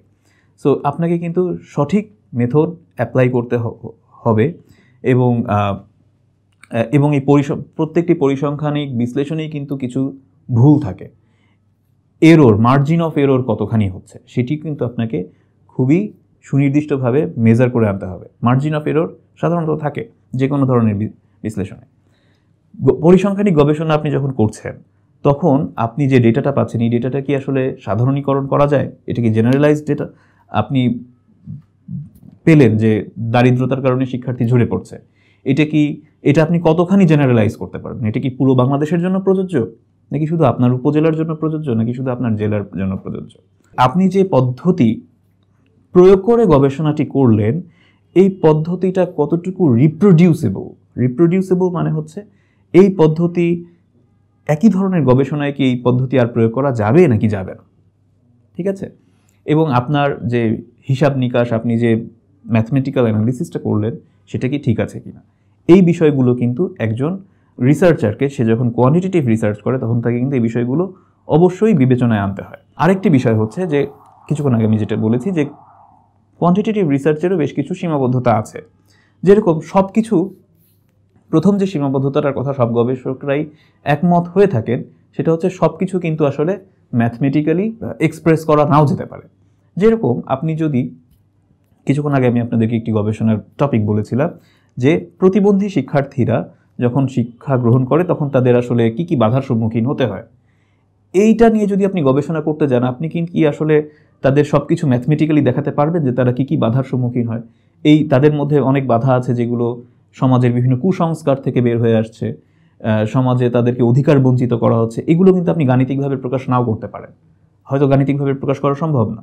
সেক্ষেত্রে কিন্তু তখন আপনার শুধুমাত্র কোয়ান্টিটেটিভ স্টাডির উপর নির্ভর করলে গবেষণা হয়তো পুরোপুরি নির্ভরযোগ্য হবে না। পরিসংখ্যানিক বিশ্লেষণে বা কোয়ান্টিটেটিভ স্টাডিতে ওয়াই এই কোশ্চেনের উত্তর দেওয়া হয় না, কেন? ঠিক আছে, কি হয়েছে, ফ্যাক্টস অ্যান্ড ফিগার্স আপনাকে দিচ্ছে, কিন্তু সব প্রশ্নের ব্যাখ্যা আপনি পাচ্ছেন না। এটা একটা সমস্যা। Quantitative data can be impersonal, no engagement with human behaviour or individual. আপনি গবেষণা করছেন কিন্তু মানুষকে নিয়ে, কিন্তু আপনি কোয়ান্টিটেটিভ রিসার্চের যে ডেটা পাচ্ছেন এটা কিন্তু হিউম্যান ডেটা না। কোয়ান্টিটেটিভ যে গবেষণা, এই গবেষণার আরেকটি সমস্যা হচ্ছে যে এখানে আমরা যে তথ্যগুলো পাই, এই তথ্যগুলো একদমই ইমপার্সোনাল, অর্থাৎ ব্যক্তির যে অনুভূতি, সে কোন অবস্থায় থেকে আপনাকে তথ্যটা দিচ্ছে সেটি কিন্তু এখানে ইম্পর্ট্যান্ট না। সেখানে যে তথ্যটা দিচ্ছে সেটা আপনি গাণিতিকভাবে সরাসরি প্রকাশ করে ফেলছেন। কিন্তু একজন ব্যক্তি সে কোন অবস্থায় আছে, তার চারপাশের তার পারিপার্শ্বিক অবস্থা কী, তার আর্থসামাজিক অবস্থা কী, তার উপর ভিত্তি করে কিন্তু তার মতামত, তার দেয়া তথ্য এটা কিন্তু অনেকটাই নির্ভর করে থাকে। এই বিষয়গুলো অনেক সময় কোয়ান্টিটেটিভ গবেষণায় আসে না। এখানে আরেকটি বিষয় হচ্ছে, দেখেন এখানে একজন গবেষক বলছেন যে কোয়ান্টিটেটিভ স্টাডির একটি লিমিটেশন হচ্ছে it can tell a version of the truth or a lies, damned lies and statistics. বিখ্যাত একজন রাষ্ট্রনায়ক এই কথাটি বলেছিল যে আসলে মিথ্যা হচ্ছে 3 ধরনের, একটা হচ্ছে মিথ্যা কথা, আরেকটা হচ্ছে জঘন্য রকম মিথ্যা কথা, আরেকটি হচ্ছে পরিসংখ্যান। একজন গবেষক সে যদি একটা নির্দিষ্ট সংখ্যক জনসংখ্যাকে নিয়ে, একটা নির্দিষ্ট সংখ্যক জনগোষ্ঠীকে নিয়ে সে যদি গবেষণা করতে যায় এবং তারা যদি সিদ্ধান্ত নিয়ে থাকে যে তারা এই মতামতটি দিবে, তখন কিন্তু আপনার গবেষণার হয়তো আপনি গবেষণার আপনার পদ্ধতি ঠিক থাকবে, কিন্তু আপনার পরিসংখ্যানিক বিশ্লেষণে আপনি একটা সঠিক তথ্য নাও পেতে পারেন। সো এই জিনিসগুলো হচ্ছে আমাদের কোয়ান্টিটিভ গবেষণার যে রিসার্চের যে লিমিটেশনস। এই জন্য আমরা যেটা করি সেটা হচ্ছে আমরা কোয়ালিটেটিভ অ্যাপ্রোচেও যাই। কোয়ালিটেটিভ অ্যাপ্রোচে আমরা যেটা করি সেটা হচ্ছে আমরা তখন কিন্তু নিউমেরিক্যাল ডেটা বা পরিসংখ্যানিক তথ্য আমরা কিন্তু নিই না। তখন আমরা মূলত একজন আমার যে তথ্যদাতা সে আসলে কী মনে করছে, তার অনুভূতি কী, তার পারিপার্শ্বিক অবস্থা কী, সব কিছু মিলিয়ে সে আমাদেরকে একটা সাক্ষাৎকার দেয় বা আমার সঙ্গে আলোচনায় অংশগ্রহণ করে বা কয়েকজন তথ্যদাতার সঙ্গে সম্মিলিত আলোচনা হয়, যেগুলোকে আমরা বলি ফোকাস গ্রুপ ডিসকাশন। এই সময় যে গবেষক তিনি যে কাজটা করে থাকেন, তিনি ছবি তোলেন, ভিডিও রেকর্ড করেন, নোটস নেন, ঠিক আছে, নানাভাবে এই তথ্যগুলোকে তিনি সংগ্রহ করেন এবং তিনি এই তথ্যগুলো সংগ্রহ করে একইভাবে এই তথ্যগুলোকে উনি ক্লিন করেন, অর্থাৎ রিলেভেন্ট ডেটাগুলোকে তিনি রাখেন এবং যে ডেটাগুলো আসলে রিসার্চের উদ্দেশ্যের সঙ্গে যাচ্ছে না সেই ডেটাগুলোকে ফিল্টার করার পরে আপনার এখানে একটি বিষয় আছে যে কোয়ান্টিটেটিভ গবেষণায় যেরকম আমরা বলেছিলাম যে অনেক বড় একটা স্যাম্পল সাইজ লাগে, কোয়ালিটেটিভ গবেষণায় কিন্তু আপনি খুব বেশি বড় স্যাম্পল সাইজ নিতে পারবেন না। কারণ আপনার কোয়ালিটেটিভ গবেষণার একটা খুবই প্রচলিত একটি পদ্ধতি হচ্ছে কি ইনফরম্যান্টস ইন্টারভিউ এবং এফজিডি, অর্থাৎ একজন ব্যক্তির সঙ্গে গভীরভাবে আপনি সাক্ষাৎকার নিচ্ছেন। এই সাক্ষাৎকার হতে পারে আপনার 1 ঘন্টাও লেগে যেতে পারে, 1.5 ঘন্টাও লেগে যেতে পারে। সো আপনি তখন কিন্তু 100 জনের সাক্ষাৎকার আপনি হয়তো না নিতে পারবেন না, বা হচ্ছে 200 জন 500 জন এরকম সাক্ষাৎকার কিন্তু আপনি নিতে পারবেন না। এবং সাক্ষাৎকারগুলো আপনি যখন নেবেন, এই একজন ব্যক্তি যখন আপনার সঙ্গে ইন্টারভিউ দিবে সে তখন অনেক তথ্য আপনাকে দিতে পারে। এই তথ্যগুলোকে আবার যাচাই বাছাই করার জন্য কিন্তু আপনার একটা একটা বৈঠকের আয়োজন করতে হয়। এটাকে বলে ফোকাসড গ্রুপ ডিসকাশন। কারণ আপনি যখন 1-to-1 কথা বলছেন তখন এমন কিছু তথ্য আসতে পারে যেটা একদমই ওই একজন ব্যক্তির চিন্তাভাবনার ফল। সেটা আসলে আপনার সমাজে প্রতিনিধিত্ব করছে কিনা, সেটা আরও মানুষ ভাবছে কিনা, সেটা আপনি পাবেন হচ্ছে যখন আপনি ফোকাস গ্রুপ ডিসকাশন করবেন। তখন ওই ডেটাগুলো, কিছু ডেটা আপনি কিন্তু ভ্যালিডেট করতে পারবেন, আপনি হচ্ছে আপনার তথ্যগুলোকে আরও নির্ভরযোগ্য হিসেবে প্রতিষ্ঠিত করতে পারবেন। এই জন্য আমরা কোয়ালিটেটিভ ডেটা স্টাডিতে আমরা কিন্তু স্যাম্পল সাইজটা আসলে খুব বেশি বড় রাখি না। কোয়ান্টিটেটিভ গবেষণার তুলনায় এখানে স্যাম্পল সাইজ বেশ ছোট হয়। সাধারণত আমরা কোয়ালিটেটিভ ডাটা আমরা কাদের কাছ থেকে পেয়ে থাকি, একটা তো বললাম যে আমরা সাক্ষাৎকার নেই। এই সাক্ষাৎকার স্ট্রাকচার্ড, সেমি স্ট্রাকচার্ড এবং আনস্ট্রাকচার্ড হতে পারে। ফোকাস গ্রুপ ডিসকাশন করি, কোয়েশ্চেনিয়ার থাকে। আমরা কিন্তু সেকেন্ডারি ডেটাও আমরা কোয়ালিটেটিভ স্টাডিতে প্রচুর ব্যবহার করতে পারি, যেরকম ঐতিহাসিক দলিল, আপনার হচ্ছে প্রকাশিত পুস্তক, জার্নাল, তারপরে হচ্ছে আপনার সংবাদপত্রে খবর, আপনার হচ্ছে সংবাদপত্রে প্রকাশিত বিভিন্ন ধরনের ডকুমেন্টস, এগুলো নির্ভরযোগ্যভাবে প্রয়োজনীয় ক্ষেত্রে আমরা এগুলো সেকেন্ডারি ডেটা ব্যবহার করে থাকি। ডিরেক্ট অবজারভেশন আমরা ব্যবহার করতে পারি। আপনি কোনো একটা জায়গায় গেলেন এবং সেখানে আপনি কি দেখলেন, এই অবজারভেশন গবেষকের পর্যবেক্ষণও কোয়ালিটেটিভ ডেটার একটা সোর্স। এছাড়া এথনোগ্রাফি, আপনি কোনো একটা নির্দিষ্ট জাতিগোষ্ঠী নিয়ে কাজ করছেন, নৃতাত্ত্বিক গোষ্ঠী নিয়ে কাজ করছেন, তাদের জীবনযাত্রা, তাদের আর্থসামাজিক বিভিন্ন বৈশিষ্ট্য, এগুলো আপনি পর্যবেক্ষণ করে আপনি আপনার গবেষণায় নিয়ে আসতে পারেন। আপনার অবশ্যই এগুলো আপনার গবেষণার উদ্দেশ্য, গবেষণার প্রশ্ন, গবেষণার বিষয়বস্তু নির্ধারণ করবে যে আপনার ডেটা আসলে কী ধরনের হবে। এখন আপনি আসলে এই ডেটাগুলো বিশ্লেষণ করবেন কি করে? এখানে নানা ধরনের বিশ্লেষণ পদ্ধতি আছে। যেরকম কন্টেন্ট অ্যানালিসিস করতে পারেন, আপনি হচ্ছে ডিসকোর্স অ্যানালিসিস করতে পারেন, ন্যারেটিভ ইনকোয়ারি করতে পারেন, কনভারসেশন অ্যানালিসিস করতে পারেন। এই বিশ্লেষণগুলোতে আমরা সাধারণত করি হচ্ছে থিমেটিক অ্যানালিসিসটা করি। যেরকম একজন ব্যক্তি যখন আপনার সঙ্গে 1 ঘন্টা ধরে বা একটা বিস্তারিত একটা সাক্ষাৎকার দিল, বা আপনি যখন 4-5 জনকে নিয়ে আপনি যখন একটা ফোকাস গ্রুপ ডিসকাশন করলেন, বা আরও বেশি সংখ্যক মানুষকে নিয়েও করা যায় এই ফোকাস গ্রুপ ডিসকাশন, এখানে তো অনেক ধরনের তথ্য আসে, অনেক ধরনের অভিজ্ঞতার বর্ণনা আসে, অনেক ধরনের অনুভূতির বর্ণনা আসে। সো এখান থেকে আপনি কিভাবে আপনার যে তথ্যগুলো দরকার সেগুলোকে আপনি বের করে আনবেন, বিশ্লেষণ করবেন। এখানে বেশ কিছু বিষয় বিবেচনা করে আসলে এই কাজগুলো করা হয়। যেরকম আপনার হচ্ছে কতজন তথ্যদাতা, কতজন সাক্ষাৎকার প্রদানকারী বা ইন্টারভিউ বা পার্টিসিপেন্ট কতজন আপনার এখানে থাকছে, তাদের সোশ্যাল ইন্টারাকশনসগুলো কীরকম সেটা আপনি এখান থেকে তাদের দেয়া তথ্য থেকে বের করে আনবেন। আপনি তাদের অভিজ্ঞতার যে বর্ণনা, সেই অভিজ্ঞতাগুলো আপনার গবেষণার বিষয়বস্তু, আপনার গবেষণার উদ্দেশ্য অনুযায়ী তাদের অভিজ্ঞতাগুলোকে আপনি আলাদা করবেন। এখান থেকে অপরচুনিটিস ফর লার্নিং, মানে হচ্ছে আপনার এখান থেকে আসলে কি ফাইন্ডিংসগুলো কি হতে পারে সেগুলো আপনি আলাদা করবেন। এবং আরও কোনো ফ্যাক্টর যদি উঠে আসে এরকম যে সেটা হয়তো আপনার গবেষণার সরাসরি উদ্দেশ্য বা প্রশ্নর সঙ্গে হয়তো বা আপনার হাইপোথিসিসের সঙ্গে সরাসরি সম্পর্কিত ছিল না, আপনি হয়তো ভাবতেও পারেননি যে এই বিষয়গুলো আসবে, কিন্তু আপনি এরকম কিছু পেয়ে গেলেন যেটা খুবই আউটস্ট্যান্ডিং, রিমার্কেবল, কিন্তু আপনি হয়তো আগে ভাবতে পারেননি, সেই বিষয়গুলো আপনি নিয়ে আসবেন। এবং এছাড়া আপনার এবং তারা দেখবেন যে আপনার যারা সাক্ষাৎকার প্রদানকারী তারা বিভিন্ন ধরনের রিকমেন্ডেশনস দিবে, তারা তাদের লেসন্স শেয়ার করবে, তারা কি অনুভূতি অর্জন করেছে বা তারা এই অনুভূতিগুলো বা অভিজ্ঞতা থেকে তারা কি শিখেছে সেই বিষয়গুলো তারা অনেক সময় বর্ণনা করবে। ঠিক আছে, তারা তাদের নিজস্ব ফাইন্ডিংস আপনার সঙ্গে শেয়ার করবে। এইগুলো কিন্তু আপনাকে তখন নোট ডাউন করতে হবে এবং এগুলো আপনাকে বিভিন্ন থিমের আলোকে আপনার যে রিসার্চ কোয়েশ্চেন্স আছে, আপনার যে রিসার্চ অবজেক্টিভস আছে সেগুলোর আলোকে আপনাকে এই তথ্যগুলো ফিল্টার করে আনতে হবে। সো এটা হচ্ছে মূলত কোয়ালিটেটিভ গবেষণা থেকে আমরা যে ডেটাগুলো পাই সেটার থিমেটিক অ্যানালিসিসের একটা বেসিক ধারণা আপনাদেরকে দেওয়ার চেষ্টা করলাম। এখন এই কোয়ালিটেটিভ স্টাডি আমরা যখন করি তখন একজন রিসার্চারকে কিছু বিষয় বিবেচনায় আনতে হয়। প্রথমেই হচ্ছে কোয়ালিটেটিভ ডেটা কিন্তু কোয়ান্টিটেটিভ ডেটার মতো না, এটা ডিফারেন্ট। এটা হচ্ছে আপনার মোর ডিসক্রিপটিভ, এখানে প্রচুর ওয়ার্ডস আসে, প্রচুর অ্যাবস্ট্রাক্ট কনসেপ্ট আসতে পারে, ঠিক অনেক বিস্তারিত কথাবার্তা কিন্তু কোয়ালিটেটিভ ডেটা আপনি পান।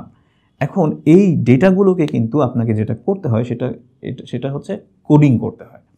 বিভিন্ন আপনি যে গবেষণার বিষয়বস্তু নির্ধারণ করেছেন, গবেষণার উদ্দেশ্য নির্ধারণ করেছেন, সেই উদ্দেশ্যের আলোকে এই ডেটাগুলোকে কয়েকটা থিমের আন্ডারে হয়তো আপনাকে বেশ কিছু থিমের আন্ডারে আপনাকে কোড করতে হবে, কোড।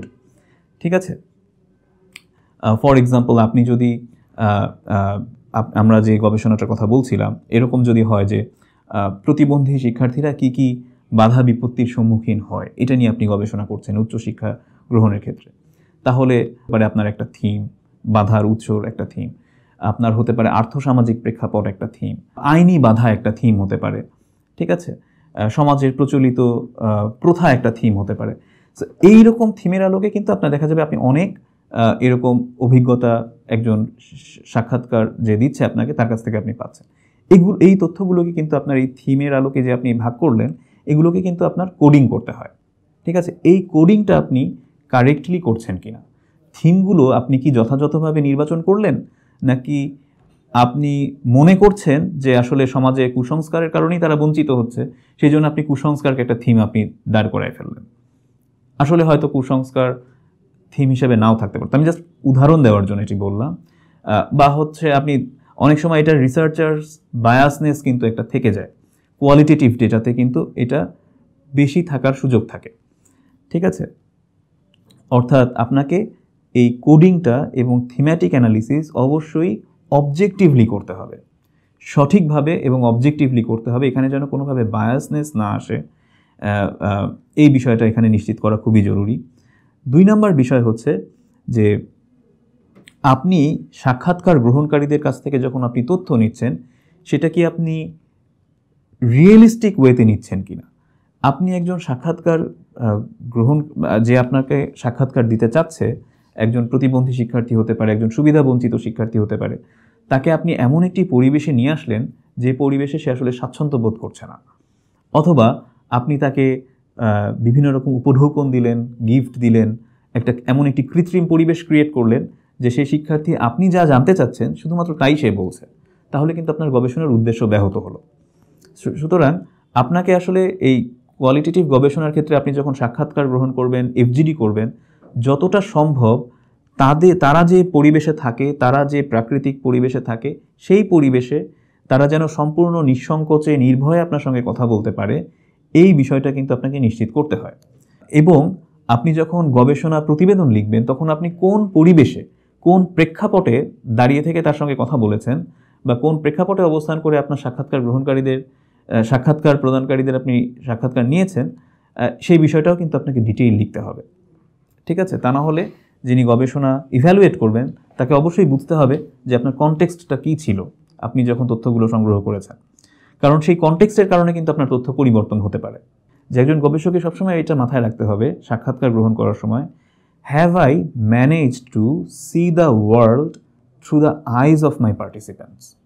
অর্থাৎ আপনার গবেষণায় যারা স্যাম্পল, যারা অংশগ্রহণকারী, তাদের দৃষ্টিতে আপনার দুনিয়াটাকে দেখতে হবে, তাদের দৃষ্টিতে আপনার গবেষণার বিষয়বস্তু, তাদের দৃষ্টিতে আপনার সমাজকে দেখতে হবে।